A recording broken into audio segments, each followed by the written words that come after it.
David, where are you? Are you not coming home yet? Sarah, sorry. I'm having drinks with my mates. I'm celebrating my promotion. I'll be home soon. Celebrating your promotion? You're promoted? You didn't tell me. Oh, right. I was going to tell you once I got home. So you didn't know. Yeah, I was told unofficially recently. My career is secured, I guess. Wow, congrats. Thanks. We're celebrating it today, so I'll be home late. Really? But we have a family gathering tomorrow. I'll introduce you to everyone, so you need to be there. Well, yeah. Of course I'll be there. That's good, but we have to leave pretty early in the morning. Are you going to be able to make it after drinking this much? Yeah. I won't get drunk. Plus, my mates were the ones who asked me out. I wasn't about to say no to them. I get that, but tomorrow's gathering has been scheduled for over a month now. You could have kept that in mind and just said no. Well, don't be upset. These guys will be working for me someday. If I ever want to get another promotion, I need to build up a good relationship with these guys. Tonight could mean a lot for my career. Understand, Sarah? Listen, I'm not against drinking with your folks, but if you have an important event the next day, you should prioritize it, shouldn't you? That's all I'm saying. This is for our life. For our life? Yeah. These guys join my team, work for me. This will make my career, meaning I can support you. And if we're ever to have a family, this is not just for me only. It's for you too. Still, you should prioritize the schedule you already planned, I think. If you say no to their invitation once, it's enough for them to leave you. Doesn't that mean that they never really respected you? What's wrong, Sarah? Don't get upset like that. Why are you so serious? I'm not upset, I'm just worried. I mean, when you first met my parents, you were hungover, remember? At that time, my parents were very upset and we had to go around apologizing a million times. Remember? Yeah, that happened. My uncle, who's been taking good care of me, he's coming tomorrow. If the same thing happens again, we'll be in huge trouble. So don't drink too much and come back home already. Before going to meet your parents, I needed some drinks to relax, you know? You see, meeting your parents made me more anxious than I'd ever been, I should say. This time, it's the extended family, but they are still your family. I'm nervous. So my friends and I will go to a couple more places. And after that, I should be relaxed. And then I'll come home. A couple more places? Are you going to have more drinks? Until what time? You'll miss the train. You sure? Yeah, I'm sure. I'm not gonna miss the last train, so let me just relax for once. Drinking's the only way for me to forget things. You say for once, but didn't you just grab drinks the other day? No, you've been doing this almost every day. Am I wrong? You sure? Well, yeah. We had to apologize many times. But birthdays of my boss and my mates? I mean, I have to be there. I'm the life of the party, you know. The life of the party, huh? I know quite a lot of places, so people come to me. What can I do? If you go out this often, fine. But please come home early just for today, please. Come on, Sarah. What's wrong? This isn't like you. Tomorrow's a very important day. I know that, but then don't nag me like this for a mistake I already apologized for. It's like I'm talking to your parents. Are you becoming like them? Becoming like them? Of course I'm like them. They're my parents. You're right! Oh my goodness, you're seriously hammered right now. I can't believe you're still out. David, you should have gone home ages ago. Seriously, don't you understand that staying until the last train is just asking for trouble? Can you please, pretty please, just leave now? Oh, come on, Sarah. Give me a break, will you? I'm doing this for my future, okay? Can you wrap your head around that concept? I have goals and aspirations, and I'm working hard to achieve them. It's not like you understand any of this. Getting hitched to someone like you is beyond stressful, so I deserve to blow off some steam and have a few drinks. What's so wrong with that? Are you going to control and take away every little thing that brings me joy? That's not what I'm trying to do here, David. It's not about me taking away your enjoyment. It's just that my parents and I want to welcome you into our family. I'm genuinely concerned that we'll be humiliated yet again if you keep showing up in such a state. I hope you can understand where I'm coming from. Oh boy, here we go again. Fine, fine. I'll catch the last train tonight and make my way home. Happy now? Can you just back off and let me handle things my way? Okay, I get it. Sorry to bother you, David.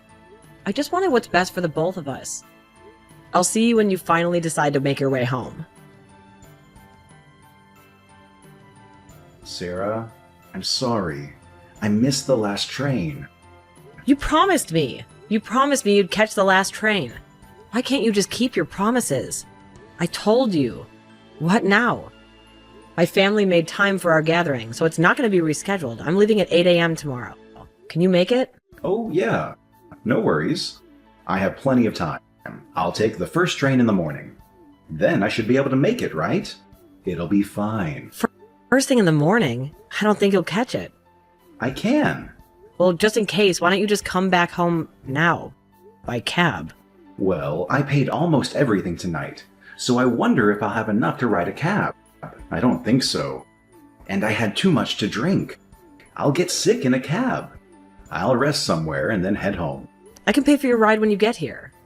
Throwing up in a cab is the most humiliating thing in the world. No cab. Okay. Wait a second. Leaving at 8 a.m. Isn't that too early? Are we really supposed to meet up that early? My family members are quite busy. They try hard to keep a schedule for meeting us. This is the only time that everyone was available. I've tolerated your drinking enough. Right? So I'm asking you to be there on time for this one gathering. Okay. Don't get upset, okay? I'm not upset.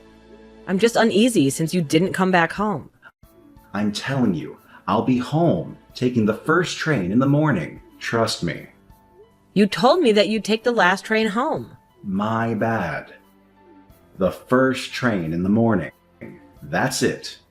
Trust me, please. Can you promise me one more time? I mean it, David.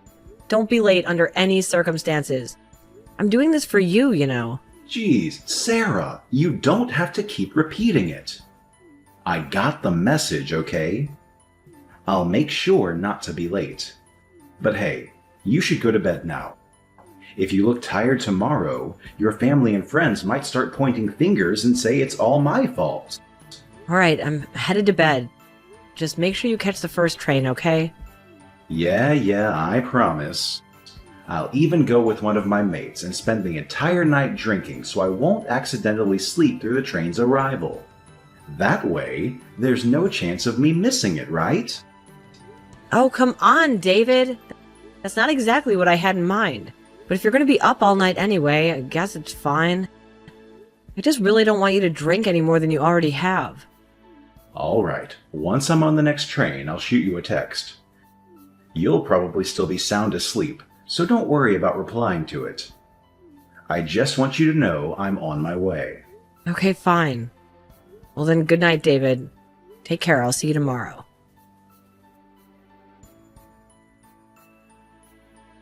David, it's 6 a.m. already. First train should be running. Are you on it? I thought you texted me. Hey, if you're up, text me. David, are you still sleeping? It's 7 a.m. now. You should be heading home by now. Otherwise, you'll be late. Hey, David, where are you? David! I'm sorry, Sarah. I fell asleep. I might still be drunk now, too. I'm so sorry. I'll hurry to go home. Sarah? Are you mad? My bad. I couldn't read your texts. I was gonna wake up. You know that, right? Where are you? Still home? Please be ready with my clothes and we can leave right away. Sarah? Text me back. Forget about it. I'm on my way. I'm sorry. I woke up at 6:30 once. I did, really. But I fell back asleep. I'm hurrying up now. I hope I can make it. No, I will make it in time. No need. Huh? You don't have to come. Oh, don't say such a thing. I'll be quick. No, have another drink. Enjoy the day. Who is going to drink this early in the morning? Come on, don't be mad like that. We could still meet your family. If we argue, they'll wonder if we're like this all the time. Oh, you say things like that now, but you didn't get home on time. Nope, you didn't even bother. You don't have to come. I don't need you. Hey, watch your mouth. Fine. If you say so, I won't come. It's just a family gathering. You could have just showed up by yourself from the beginning. David, I can't stay with someone who keeps breaking promises like this. What are you saying all of a sudden? I want to call off our engagement. What are you saying? Why is your family talking you into this? No. I was determined to break up with you. If you didn't come back home as you promised. What? I packed up all my stuff yesterday. I moved out of our apartment already. Hey, you can't be serious, Sarah. I'm serious. At today's gathering, I'll tell everyone about this broken engagement. Stop kidding. Sure, that'll get everyone's attention, but they'll just be shocked. No one's gonna laugh at your joke. It's not a joke, so they don't need to laugh. Surely they'll be surprised, but they'll understand knowing you. Seriously? How can I joke about something like this? You're right. Oh, man. I'm sorry. I'm truly sorry. This will not happen again. Yeah? Forgive me. I was just drunk, you know? Today was an important day. I told you many times. I feel bad. I apologized, and we've met your parents. It's not easy now to break the engagement. It would be so embarrassing. Keep your temper. Right, Sarah? I can't. I've tolerated you enough. You've abused me mentally. You've cheated on me many times. And every time I've thought of breaking up with you. But then you apologized to me crying, so I forgive you. But I'm stopping it now. I was not good at forgiving you. So I'll bear the shame in that. But I've made up my mind. I can't stay with you. This is over. Even if I apologized this much? Yes, I can't do this. Oh my God. Enough. Don't get cocky. I'm apologizing, and you crossed the line. A family gathering like that is just an informal thing for old geezers. Why do I even have to go to such a thing anyways? I get nervous. It's tiring, and I have to fake a smile. I don't want to go. You can imagine. For you, it's your family. But for me, these guys are nobody. Your family is nothing to me. Can't you see? You could have been thoughtful about things like this. I attended all your family's gatherings. All of them, and I never complained. And I was never late. Am I wrong? They're no one to me, but I faked a smile to act like your ideal wife. You know, Sarah, it's a woman's job to give the man what he wants. That's your purpose, right? Wait, hold on a second. Are you being serious right now? You can't honestly believe that, can you? Well, all the women around me seem to behave that way. It's only you who has ever complained about it. Maybe it's time for you to grow up and see things differently. I can't believe what I'm hearing. If that's truly how you view relationships and women's roles, then I don't think I can marry you. Fine, have it your way. I'll find someone else to replace you easily. Don't worry about me, Sarah. You'll regret this stupid decision you're making. Breaking up with me just after I got promoted. Don't think you can come crawling back to me when I'm rich and successful. When I'm even further promoted and famous, everyone will be watching. So don't even think about stalking me or threatening me to start over with you. I won't be able to deal with it. Just remember, Sarah, Fame changes things. Bye-bye. Sarah, it's been a while. It's me. Can we talk? Well, I hurt you very much, and I'm sorry about it. I truly am sorry. So, can we get back together, please? You're all that I have. I realized. Please, Sarah, reply to me. What? We broke up. Broken engagement. You know what that means. It's too late to apologize. Now back off. Besides, I thought you wouldn't want to get back together with me. I'm so sorry. I had no idea that you were the niece of the CEO. Yeah. The CEO announced my demotion today, and I'll be sent to a remote office. And? I asked for a reason, and he told me that you're his niece, and I said something bad to you. Well, it's true, isn't it? And I've told you many times my uncle, who's very important to me, was coming. So you better be there. And still, you chose not to come. Why didn't you tell me that the CEO is your uncle? If I knew, I wouldn't have gone out for a single drink. I would have attended. I'd be there no matter what. Bullshit! If you knew I was related to the CEO, you wouldn't go drinking? You'd attend the gathering? Of course. Of course I put you at the top of the list if I knew. How could you not tell me?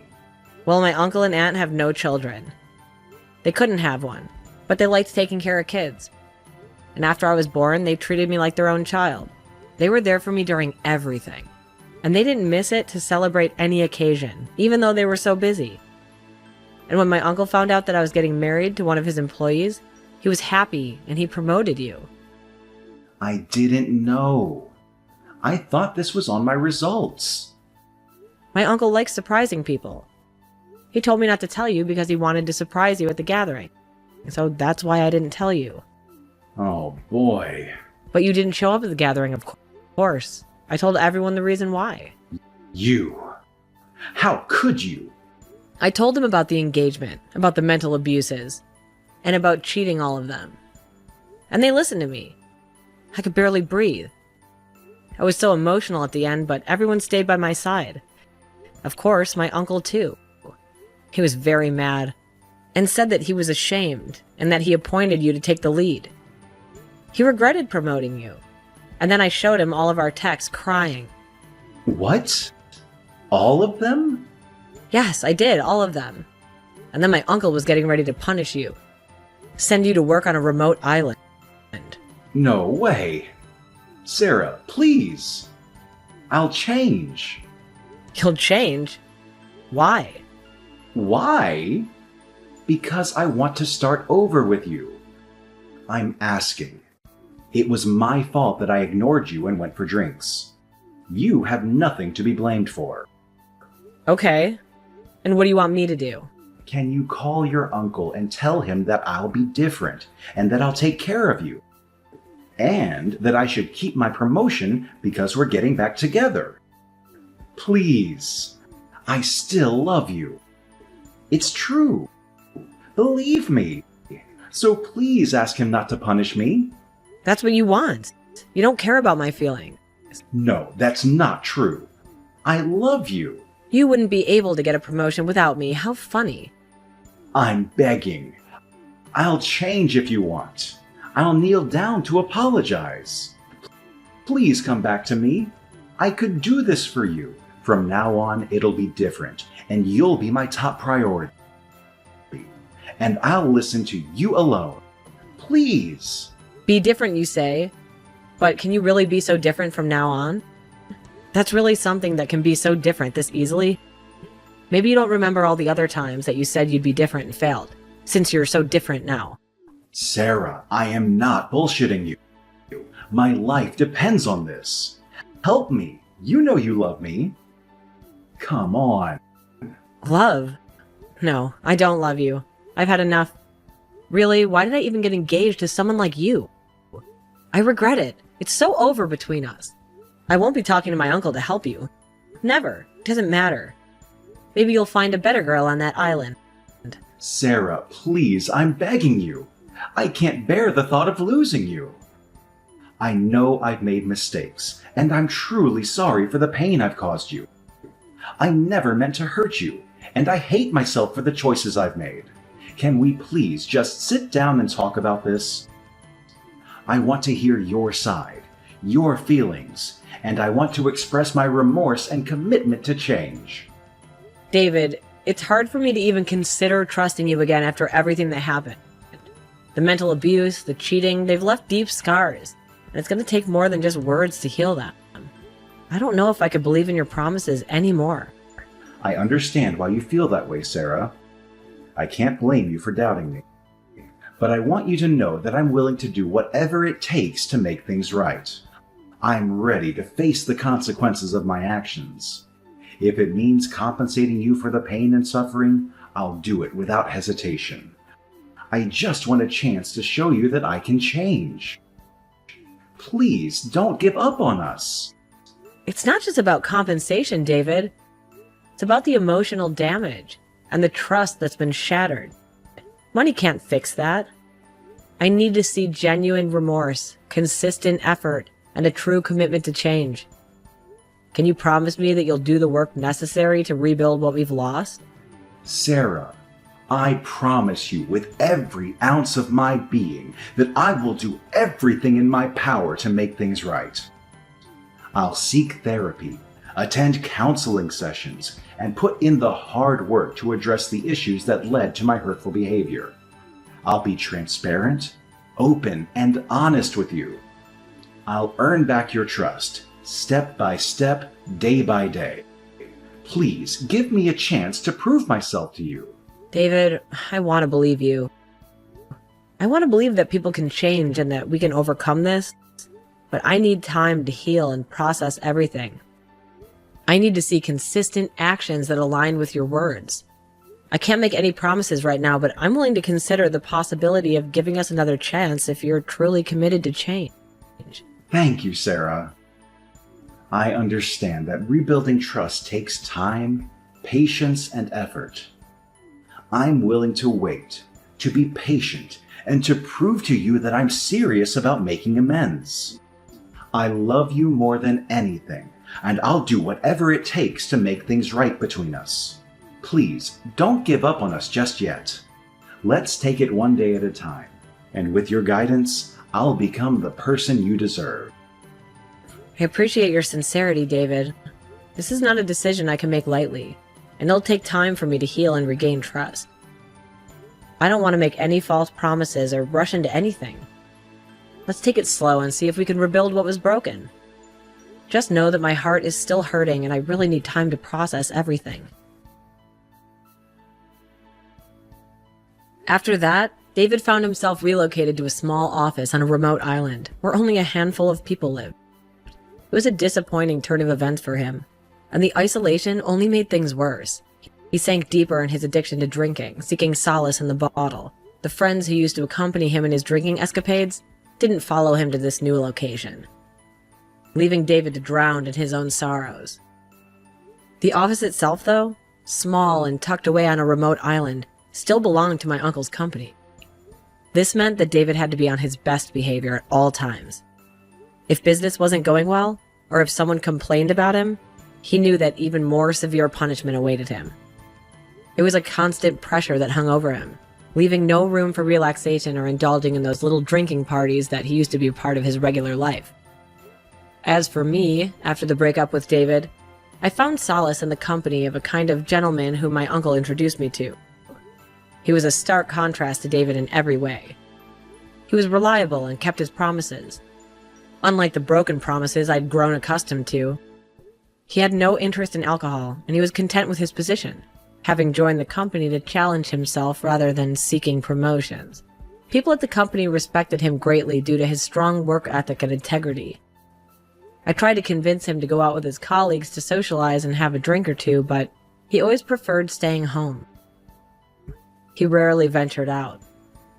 But whenever I shared my excitement about restaurants I saw on TV, he would gladly take me there, showing that he cared about my happiness. And so I find myself finally living a happy life with someone who genuinely cares about me. It's a refreshing change from the tumultuous relationship I had with David. With my new partner, I feel loved, respected, and supported. It's a stark contrast to the uncertainty and emotional roller coaster that characterized my time with David. I'm grateful for the stability and happiness I've found, and I look forward to building a future together.